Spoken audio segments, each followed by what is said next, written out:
We're coming toward the end of our look at the 50 Horror Classics movie pack, and now things are dipping into the world of exploitation.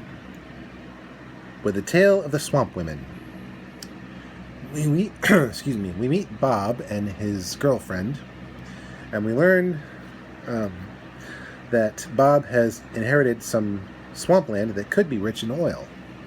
And so, the duo decide to check out the swampland on a day trip. They even have a guide in a boat. Meanwhile, a policewoman by the name of Lee, she gets assigned to endear herself to a trio of lady criminals who helped steal a cache of diamonds. And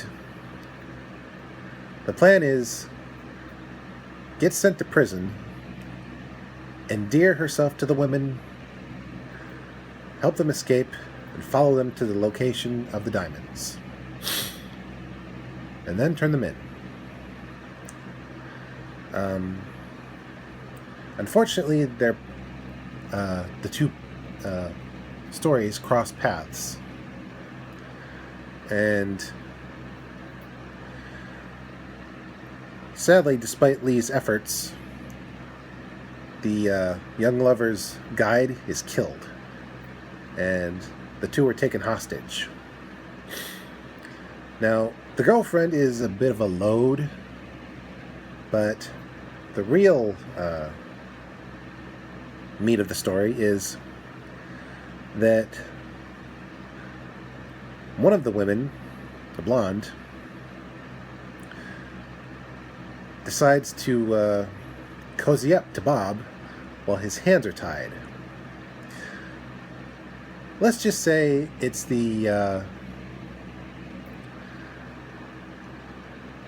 it's about time the guy gets exploited instead of the women. But there's nothing serious going on. Eventually, the girlfriend makes a break for it because the trio don't tie her hands. Unfortunately, when one of the girls shoots at her, she panics, falls out of the boat, and despite Lee's best efforts to get to her, and Bob actually diving in with nothing but a knife to deal with a alligator that tries to menace the girl, she drowns and her body disappears. Unfortunately, Bob seems to get over her pretty darn quick when Lee sort of starts getting buddy-buddy with him, probably as part of her plan to help him escape, but she still has to threaten him when he kisses her in order to keep up appearances. Meanwhile, the trio will not stop fighting. They consist of a blonde, a brunette, who's the leader, and a redhead.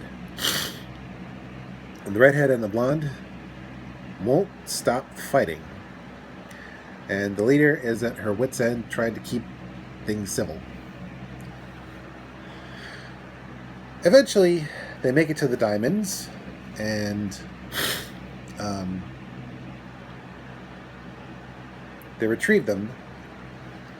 But then things start getting serious for two reasons. Number one, the blonde suggests to the leader that that Lee and the redhead get bumped off, so the blonde and the leader get bigger shares of the diamonds. To which the leader is very affronted. Then later, the redhead steals everyone's guns and the diamonds and kidnaps Bob again to lay a trap for the other three. So Lee has to work with the other two girls to stop the redhead and save Bob.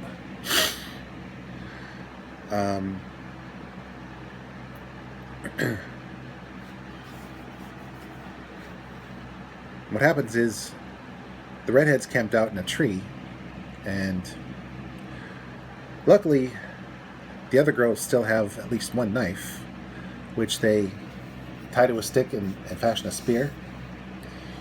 And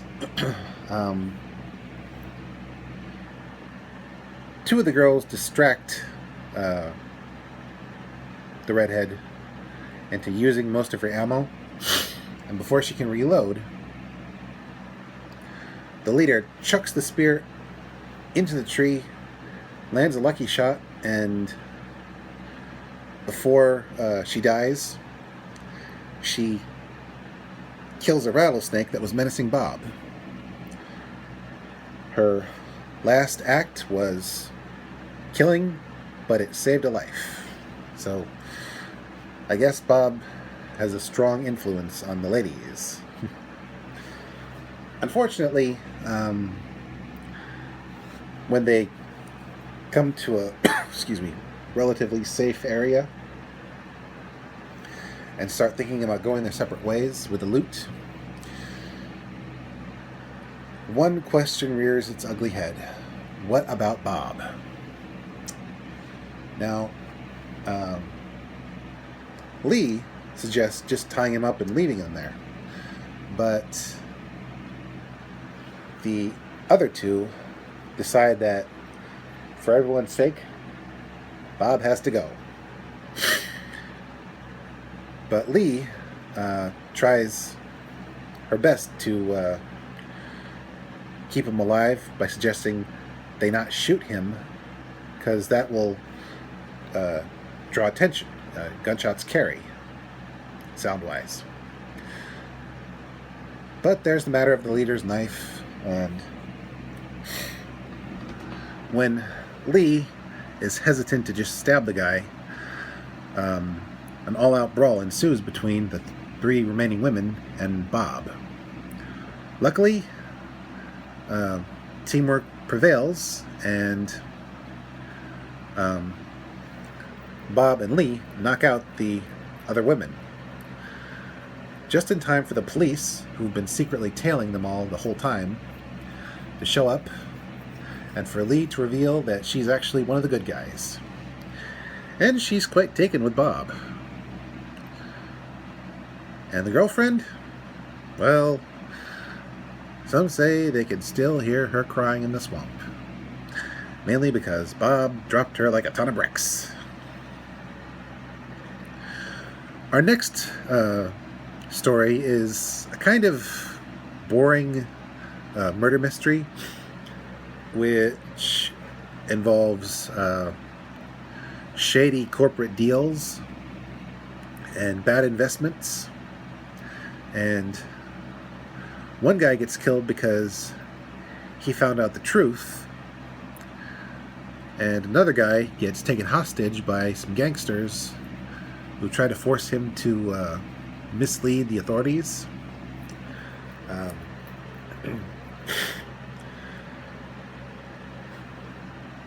Meanwhile, one of the ringleaders of the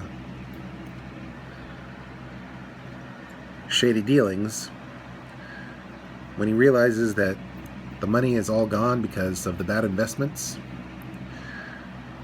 he takes one of his partners on a one-way joyride.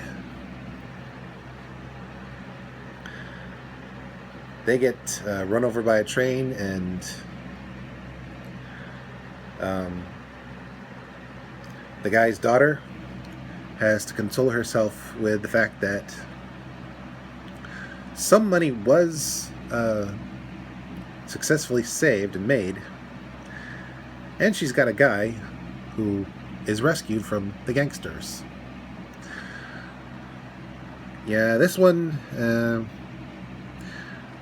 maybe would have been better if Detective Wong were on the case. Would have been more interesting. Next, we come to The Little Shop of Horrors. No, not the musical, starring Rick Moranis and featuring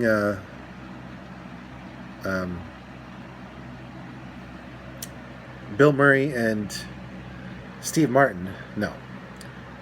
This one's a far older telling of the tale.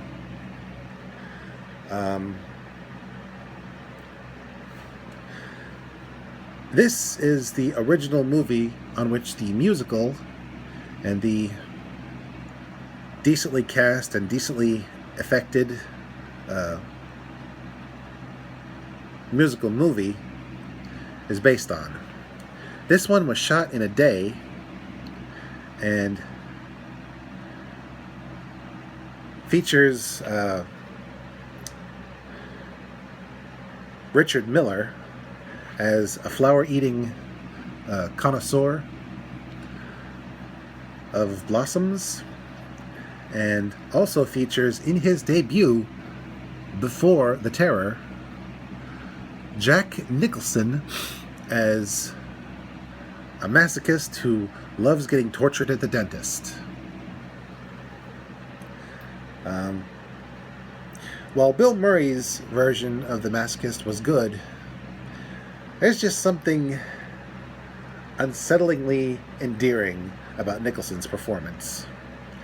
And frankly, if I ever met him before he passed away, I'd get his autograph on the disc featuring Little Shop of Horrors. Anyway, the story takes place on a street called Skid Row, in a little flower shop run by a fella named Muchnick. And one of his two best employees, who wasn't that good to begin with, is a guy named Seymour, who's always tripping over his own feet and tripping over his own words and always saying stuff like, "I didn't mean it." It's like his catchphrase. His other employee being a decent but ditzy girl named Audrey. And one day, after Seymour messes up a floral arrangement set to go to a shady dentist, Muchnick fires him, but after a bit of fast talking from several of the patrons of the flower shop, Miller's character included, Seymour gets one chance to redeem himself. He apparently hybridized a Venus flytrap with a couple other flowers, and maybe, just maybe, its presence in the shop will draw customers who will then potentially buy flowers. So he brings the little shrub into the shop, only it doesn't really draw customers yet. Until Seymour accidentally cuts his finger and some of the blood drips into the plant, which likes it. Turns out the plant likes human blood. And eventually it starts talking. Usually the words feed and me and now and Seymour in that general order. And the plant develops an attitude, really laying into Seymour when he refuses to feed it bits of human blood and flesh. Now, after Seymour just about drains his own body of blood, he finds himself on the railroad tracks,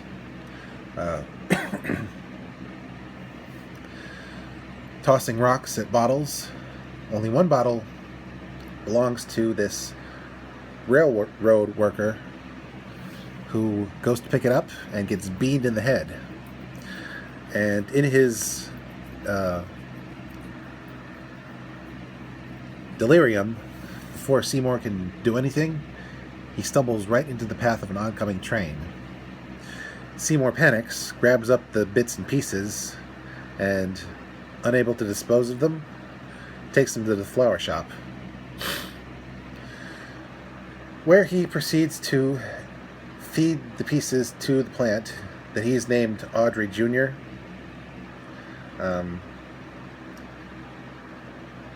And Muchnick witnesses the despicable feast, which drives him to drink.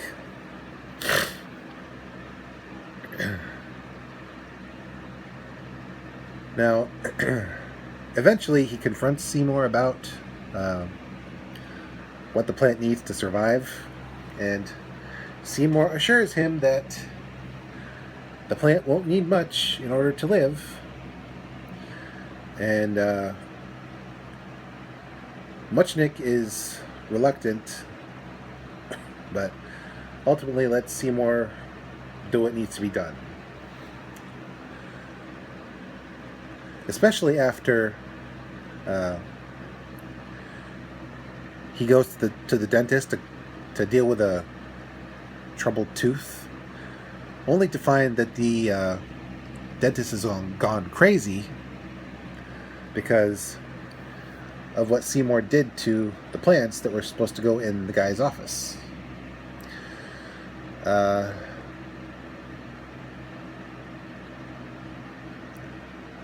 They fight, and the guy accidentally lands on his own medical blade, and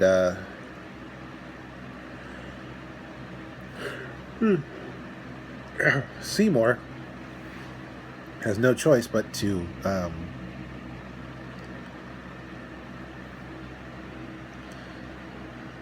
feed him to the plant. Oh, and this is when Nicholson's character shows up, forcing Seymour to pretend to be a dentist, and ultimately giving the masochist what he wants. A mouthful of broken teeth, which pains him to no end. And that's the whole of Nicholson's part in the movie. And yet when he got famous, they plastered his face on every video cassette and DVD of the film to hype up his first appearance in pictures. Still, it's worth checking it out. Anywho, eventually, Muchnick decides to guard the plant during one evening after he gets quite a lot of business from the various customers that have come to see the plant, including an official flower spotting club that want to give Seymour a trophy, and two college girls who want to use Muchnick's flowers to build a float for a parade. Unfortunately, the lot of customers didn't make that much money for Muchnick, like $30. That's 30. So when some revolver-wielding jerk tries to rob the place, and even threatening Muchnick,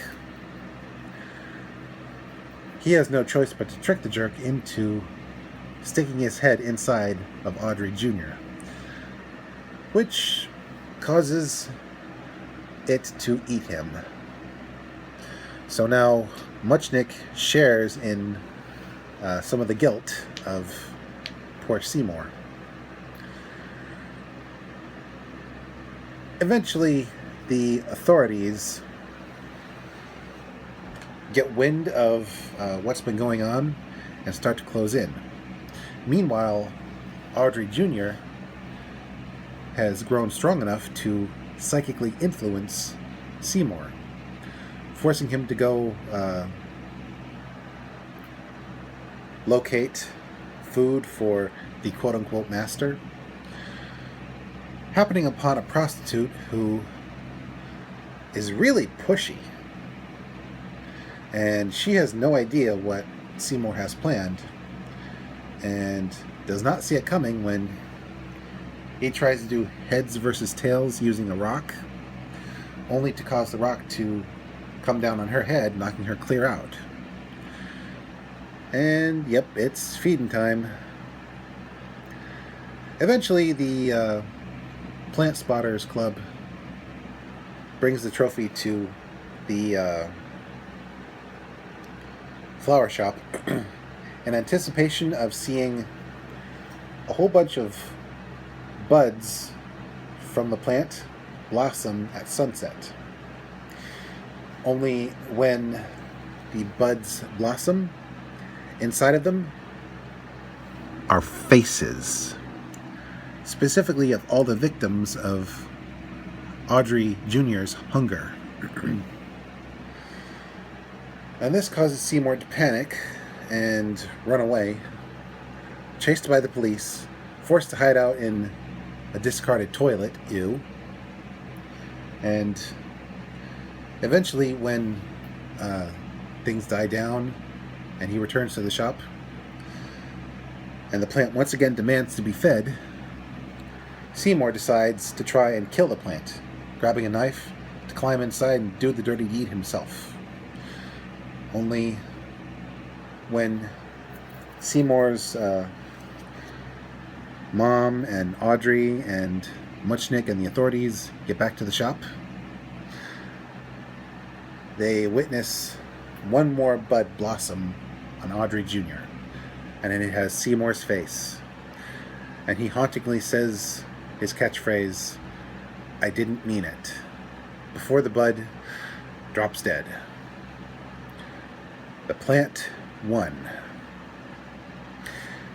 And while it might not be as over the top as the musical, this version of Little Shop of Horrors has its charm. It has colorful characters, two very, very well-known actors in some of their early work.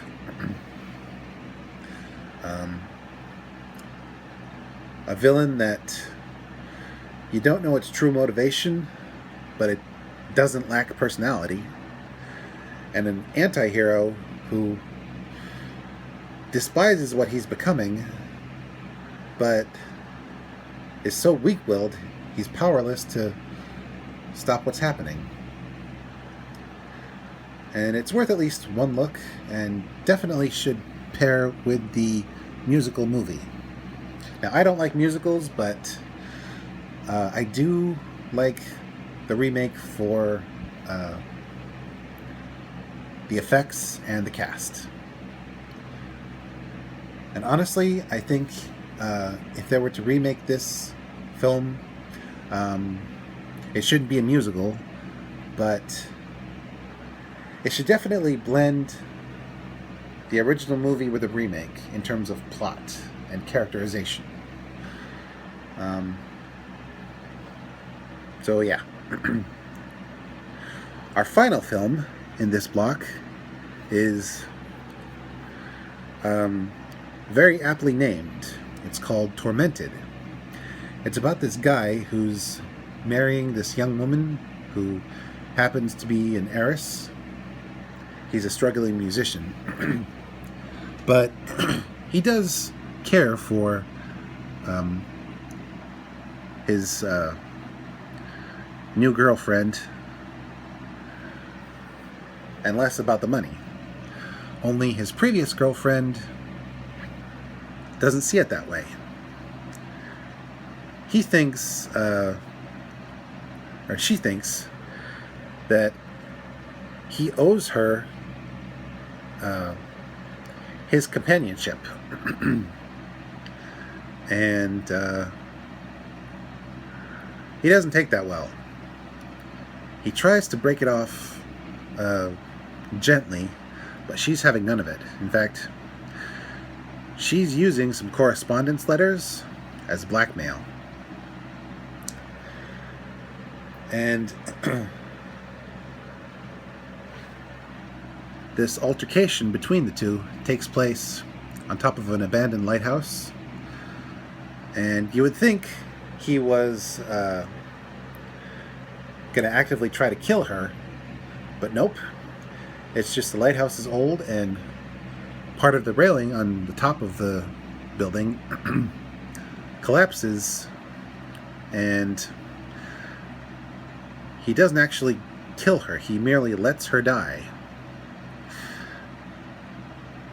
Now, funny thing is, he could have made her swear to get rid of the correspondence letters and leave him alone, and he might have been willing to save her. Instead, she falls to her death on the rocks below, and the musician goes on with his life, preparing for the wedding and endearing himself to his new bride's kid sister, who's going to be his sister-in-law.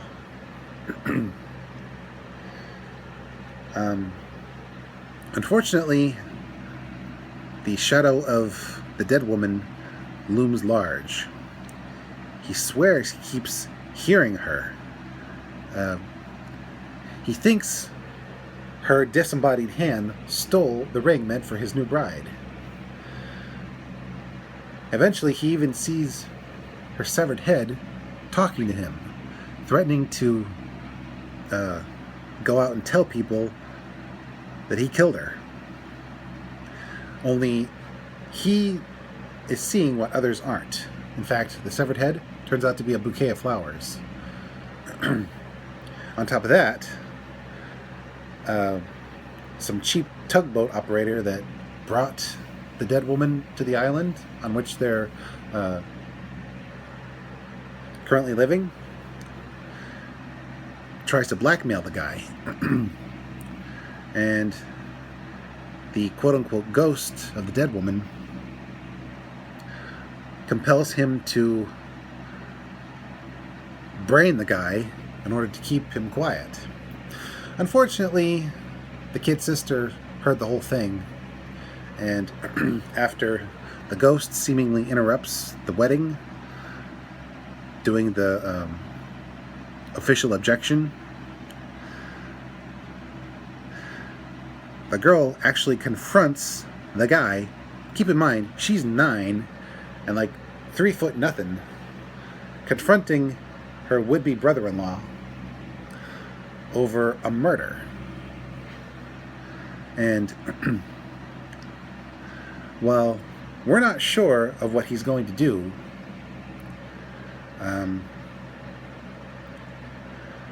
he doesn't get a chance to do it because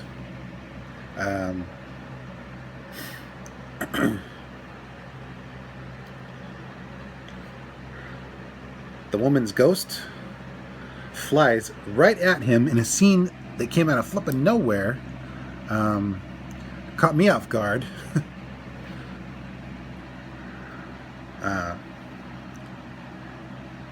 And causes him to fall off the roof of the lighthouse in the same manner in which his ex died.